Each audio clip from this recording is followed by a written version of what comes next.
Hello friends, welcome back to our YouTube channel. अभी हम लोग यहाँ पे मारुति सुजुकी इंडिया लिमिटेड की एनालिसिस करेंगे एंड इस वीडियो में हम देखने वाले हैं, ठीक है, नेक्स्ट पूरे वीक में प्लस जब मंडे को मार्केट ओपन होगा तो किस तरीके से ये अपना प्राइस एक्शन पैटर्न दिखाएगा और इसके इंपॉर्टेंट लेवल्स कैसे रहने वाले हैं। ठीक है, साथ में हम भी ये भी देखेंगे कि हमारे इस शेयर के अंदर प्लानिंग कैसे होनी चाहिए ताकि हम लोग को मैक्सिमम प्रॉफिट मिल सके या फिर कम से कम लॉस हो। तो आप सभी को जिस तरीके से याद होगा, अगर हम लोगों ने लास्ट वीक की पहले बात कर लेते हैं, ठीक है, लास्ट वीकली टाइम फ्रेम पे जो एनालिसिस किया था डेली टाइम फ्रेम पे, तो हम लोगों ने ये एक्सपेक्टेशन रखा था कि इस वीक बहुत बड़ा किसी भी और मोमेंटम नहीं होगा एंड हो सकता है तो क्लोजिंग हम लोग को इसी तरीके के कैंडल में के रूप में मिलेगा। इसके पीछे के दो यहाँ पे इम्पोर्टेंट रीजंस थे। ये ऐसा था कि हम लोगों को पता है कि ये वन वे डायरेक्शनल बहुत ही 2 दिनों में बहुत ही अच्छा वन वे डायरेक्शनल यहाँ पे मोमेंटम हो गया था। ठीक है, और फिर यहाँ पे ऊपर से भी नीचे की ओर भी डायरेक्शन मूवमेंट हो गया था। ठीक है, तो ये दोनों ओर मोमेंटम बहुत ज़्यादा हो गया था चूँकि 12,000 से डायरेक्टली ये 13,250 के आसपास गया। ठीक है, और फिर यहाँ से सेलिंग आ गया। तो बहुत दिनों से अगर आप इसको ऑब्जर्व कर रहे होंगे तो लगभग लगभग ये अप्रैल मई से ही इस जोन में फंसा हुआ है और इस जोन में नीचे की ओर ट्रेड कर रहा था, और ये 2 दिन में इतना बड़ा मोमेंटम होने की वजह से अभी यहाँ पे कोई भी मोमेंटम नहीं है। यहाँ पे कितना एक वीक निकल गया लेकिन बहुत ज़्यादा बड़ा मोमेंटम हम लोग को नहीं दिखा है। तो नेक्स्ट वीक भी इस तरह का कैंडल बन सकता है, फर्स्ट पॉइंट। ठीक है, जनरली ऐसा होता है। और सेकेंड पॉइंट, अगर लास्ट वीक का जो इस वीक का जो कैंडल क्लोज हुआ है, ठीक है, इसका ब्रेकआउट या ब्रेकडाउन होता है तो एक मोमेंटम देखेंगे। ठीक है, अब हम लोग अगेन वीकली टाइम फ्रेम पे चलते हैं एंड वीकली टाइम फ्रेम पे इसको अच्छे से समझने की कोशिश करते हैं, क्योंकि जब वीकली टाइम फ्रेम पे हम देखेंगे तो हम लोग को अच्छे से क्लियर डायरेक्शन मूव मिलेगा। अब देखिए, ठीक है, ये वीक का मोमेंटम आपको याद होगा, यहाँ पे इतना बड़ा मोमेंटम हुआ, वन वे मोमेंटम था, नीचे गया फिर ऊपर आके क्लोजिंग दे दिया, फिर नेक्स्ट वीक में यहाँ पे बहुत ही छोटा कैंडल एक बनाया था। राइट, बहुत बड़ा अगर कोई इस तरीके का मोमेंटम होता है तो एक छोटे से कैंडल का फॉर्मेशन होता है, जनरली हम लोगों ने देखा है। ठीक है, अगर ये चीज़ इस तरीके से अपने बेस के पास इसने बनाया होता तो 1-2 वीक हम लोग इस तरीके से वेट करते हैं और जब भी ब्रेकआउट होता तो हम लोग इसको इस तरीके से सोच सकते थे। ठीक है, और यहाँ पे भी देखेंगे, लेकिन ये चीज़ हो कहाँ रही है, अगर हम लोग इसको जाके ऑब्जर्व करेंगे अभी के फिलहाल सिचुएशन में तो हमको पता चलेगा ये चीज़ बीच में हो रही है। ठीक है, और ये बीच में होने की वजह से क्या हो रहा है, देखिए, हम लोग को कोई क्लियर डायरेक्शन नहीं पता चल रहा है। लेकिन हम लोग क्या कर सकते हैं ऐसी सिचुएशन में, नेक्स्ट वीक में 2-3 चीज़ें हो सकती हैं। ठीक है, तो बहुत एक तो हमें पता है कि इसके अंदर अगेन एक इनसाइड कैंडल बने। ठीक है, हो सकता है इतना छोटा ना हो सकता है इसका हाई जाके ब्रेकआउट कर दे। ठीक है, फिर नीचे आके लो ब्रेकआउट कर दें या पहले लो ब्रेकआउट करे फिर जाके हाई ब्रेकआउट करे, ऐसा सिचुएशन हो सकता है। लेकिन हो सकता है और एक वीक हम लोग को इस तरीके से कैंडल देखने को मिले। ठीक है, इस कैंडल का साइज थोड़ा बड़ा हो सकता है, अदरवाइज हम लोग को इस ऐसा कैंडल देखने को मिल सकता है, फर्स्ट पॉइंट। ठीक है, सेकेंड पॉइंट यहाँ पे ये है कि अगर नेक्स्ट वीक में यहीं से स्टार्ट होता है और इस कैंडल का लो ब्रेक करता है तो क्या होगा। ठीक है, तो अगर हम लोग नीचे की ओर सपोर्ट ढूंढना चाहेंगे तो इन दोनों कैंडल का अगर देखेंगे तो इस कैंडल का लो पॉइंट और इस कैंडल का ओपनिंग प्राइस एकदम पास में कोइंसिडेंट, ठीक है, इंटरेक्ट कर रहे हैं यहाँ पे, मतलब एक तरीके से एक पास में है। तो यहाँ पे क्या हो सकता है, यहाँ पे ये हमारा यहाँ पे पहला सपोर्ट हो सकता है 12,192। ठीक है, 12,192 का हमारा पहला सपोर्ट होगा एंड यहाँ पे 12,000 का जो लेवल है, ये 100 रुपीज़ का एक रेंज है जो कि हमारे लिए एक इम्पॉर्टेंट सपोर्ट का काम करेगा।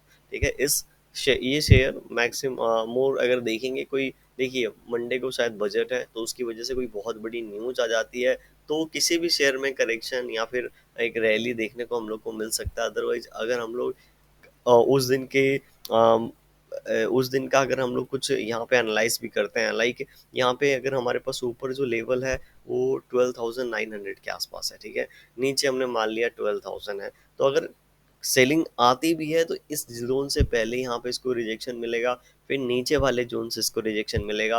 हाँ, बहुत फास्ट सेलिंग आएगी तो हो सकता है ये रिजेक्शन ऑब्जर्व ना कर पाए हम लोग बड़े टाइम फ्रेम पे, लेकिन छोटे टाइम फ्रेम पे 5-15 मिनट पे हम लोग ये क्लियरली ऑब्जर्व कर पाएंगे। ठीक है, तो नीचे की ओर हम लोग 12,000 लेवल लेके चलेंगे एंड ऊपर की ओर जो है, ठीक है, ऊपर की ओर हम लोग 13,000 के आसपास का लेवल लेके चलेंगे। राइट, तो एक बार हम लोग मंथली टाइम फ्रेम पे भी देख लेते हैं क्या सिचुएशन यहाँ पे चल रहा है, क्योंकि मंथली टाइम फ्रेम से भी हम लोग को यहाँ पे काफ़ी चीज़ क्लियर हो जाएगा। ठीक है, तो जैसा वीकली टाइम फ्रेम पे कैंडल क्लोज मिला है, अगर आप देख रहे होंगे, ठीक है, यहाँ से ऊपर गया, फिर क्लोजिंग नीचे दे दी, इस तरीके का वीकली टाइम फ्रेम पे हमारे पास कैंडल बना हुआ है। उसी तरीके की कैंडल की फॉर्मेशन यहाँ पे हम लोग को मंथली टाइम फ्रेम पे देखने को मिल रहा है। अगर चूंकि ये कैंडल अगर अपने लो के आसपास क्लोज कर देता है तो बहुत अच्छी बात है, यहाँ हाई के आसपास क्लोज करता है तब ये कैंडल सही हो जाएगा, ठीक है। तो हम लोग इसके बेसिस पे नेक्स्ट मंथ के लिए कोई डिसीजन ले पाएंगे। लेकिन अगर ये कैंडल जिस लेवल के आसपास ट्रेड कर रहा है इसके आसपास ही क्लोज करता है तो सेम जो नेक्स्ट वीकली टाइम फ्रेम पे हुआ है उस तरीके का सिचुएशन हम लोग को यहाँ पे फिर नेक्स्ट वीक में नेक्स्ट मंथ में मंथली टाइम फ्रेम पे देखने को मिल सकता है, राइट। अब कुछ लोग बोलेंगे सर हम किस पॉइंट पे एंट्री ले, क्या करें। तो सर अभी मैं जिस तरीके से इसको देख रहा हूँ, अभी एंट्री लेने वाली टाइम नहीं है, ठीक है। एंट्री लेने का टाइम यहाँ पे ये अपने सपोर्ट के आसपास होता है, यहाँ ब्रेकआउट लेवल होता है। अब ये बीच में ट्रेड कर रहा हो तो बीच में कोई भी जल्दी जाके एंट्री नहीं लेता है, वो नो ट्रेडिंग जोन होता है, ठीक है। अनलेस अनटिल अब बहुत ही लंबे समय के लिए पैसे इन्वेस्ट कर रहे हो, ठीक है, तो भी उसके लिए भी कुछ रूल्स होते हैं, उनको फॉलो करके हम लोग यहाँ पे करते हैं।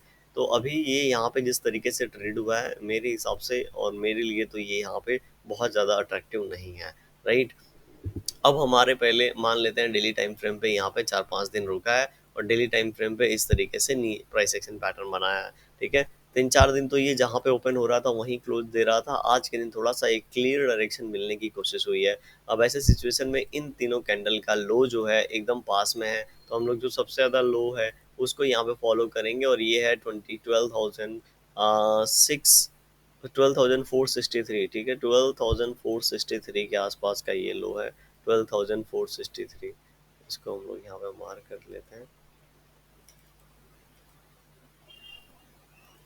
12,463, ठीक है। 12,463 का हमारे पास लेटेस्ट स्विंग है।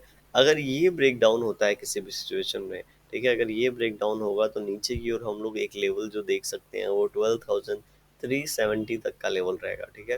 12,370 तक का लेवल रहेगा, क्यों? क्योंकि यहाँ से यार 2 बार यहाँ पे ऑलरेडी इसने रिजेक्शन ले लिया है, ठीक है। अगेन यहाँ इसको ब्रेक करता है तो एक मोमेंटम हम लोग को देखने को मिलेगा एंड एटलीस्ट 12,370 तक का हम लोग को लेवल देखने को मिलेगा। उसके बाद और नीचे के भी लेवल हम लोग देख सकते हैं, लाइक यहाँ पे 12,322, लेकिन इससे बड़ी हम लोग लेवल की यहाँ पे अभी बात नहीं करेंगे क्योंकि ऑलरेडी ये अच्छा खासा मूव हो चुका होगा।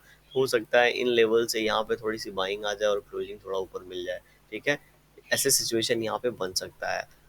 अब हम लोग चलते हैं 15 मिनट टाइम फ्रेम पे एंड हम लोग देखेंगे पूरा गैप अप ओपन होगा तो कैसे हम लोग इसको हैंडल करेंगे, गैप डाउन ओपन होगा तो कैसे हैंडल करने वाले हैं, ठीक है। तो यहाँ पे जो प्राइस एक्शन पैटर्न बना है अगर हम लोग ऊपर की ओर देखेंगे छोटे टाइम फ्रेम पे तो ये बहुत ही एक नैरो रेंज में ट्रेड कर रहा है। 12,800 नीचे की ओर है और 12,500 के आसपास का नीचे की ओर लेवल है, राइट। अब इसके अंदर लगभग लगभग 2-3 दिन से ज़्यादा मतलब 5 दिन से इसके अंदर यहाँ पे ट्रेड कर रहा है और बहुत बड़ा हमने प्राइस एक्शन पैटर्न नहीं देखा है। मैं आपको बोला था कि फ्राइडे या फिर मंडे ट्यूसडे हम लोग को एक बड़ा प्राइस एक्शन पैटर्न देखने को मिलेगा, ठीक है। 5 दिन से चूंकि कोई भी प्राइस एक्शन पैटर्न नहीं बना है बहुत बड़ा, इसलिए तो ये हमारे पास इसके पीछे रीजन था। हम लोग यहाँ पे ट्रेंड लाइन ड्रॉ करके रखेंगे, ठीक है।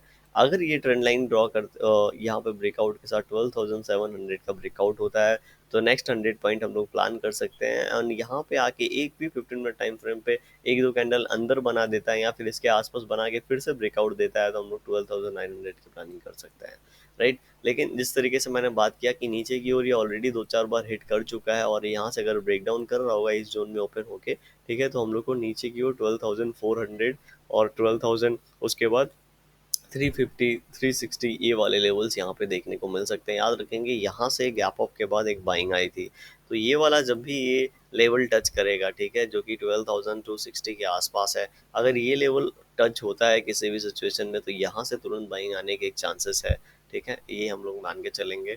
और अगर गैप अप ओपन हो जाता है इस जोन में, ठीक है, किसी भी मंडे को एक न्यूज़ है, ठीक है, मंडे को इवेंट है, तो अगर उसकी वजह से गैप अप ओपन होता है तो ये वोलेटाइल हो जाएगा एंड ऐसे सिचुएशन में सोच समझ के यहाँ पे डिसीजन लीजिएगा। और गैप डाउन ओपनिंग होता है अगर इस जोन में तो हो सकता है यहाँ से थोड़ा सा इसमें बाइंग आने की कोशिश हो और थोड़ा सा ये ऊपर जाने की कोशिश करे, लेकिन जैसे अगर ये इन लेवल से यू टर्न ले रहा होगा तो आप इसे छोड़ दीजिएगा, ठीक है, क्योंकि अगर ये अपना लो ब्रेक करता है तो हम लोगों को ये लगभग लगभग 12,100 से लेकर 12,000 के बीच में लेवल दिखाएगा, राइट। लेकिन अगर ये प्राइस एक्शन पैटर्न बना के ऊपर जाता है और ये अपने इस जो 12,450-60 का लेवल इसको ब्रेकआउट करता है तो हो सकता है ये यहाँ पे ये जो ट्रेंड लाइन है इसको आगे हिट करे यानी यहाँ पे फिर प्राइस एक्शन पैटर्न बनाए। तो इस तरीके से Maruti Suzuki India limited price action pattern बना सकता है। वीडियो कैसी लगी कमेंट सेक्शन में बताइए, पसंद आएगी लाइक कर सकते हैं, चैनल पर नए होंगे सब्सक्राइब कर सकते हैं। Thank you for watching this video.